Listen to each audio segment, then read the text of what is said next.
আব্বা কখন থেকে বসে রয়েছি, মিষ্টি তো খাইবার না। এই চুপ থাক, তুই বিয়ে হবে নাকি আসু, মিষ্টি খেবে নাকি আসিস নি?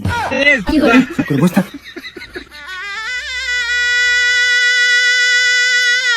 না দেরি তো আর সইতেছে না। বিয়ে মিষ্টি খান। এই মিষ্টি রাখ, ওটা তোর বিয়েই না, ওটা তোর শ্বশুর শয়তানের বাচ্চা হারামজাদা। হ্যাঁ মিষ্টি দা, বিয়াই ধরেন মিষ্টি খান। আরে বিয়াই মিষ্টি খাওয়ার কথা আপনি বলবেন কে? এইসব কোন আমরা তা না রে, হ্যাঁ কাকা আমি তো তাই কই। ও হো বিহাই, তাহলে মানে ভুল হয়ে গেছে। আচ্ছা বাদ দেন সব কথা, তাহলে আমরা কথা এগে নাকি? তাহলে সোয়ালের ব্যাপারে কিছু জানা থাকলে জিজ্ঞেস করেন। আমিও তাই ভাবতেছি। তা বাবা তুমি কি করো? আমি চাকরি বাকরি করি, সিরিজ ইঞ্জিনিয়ার।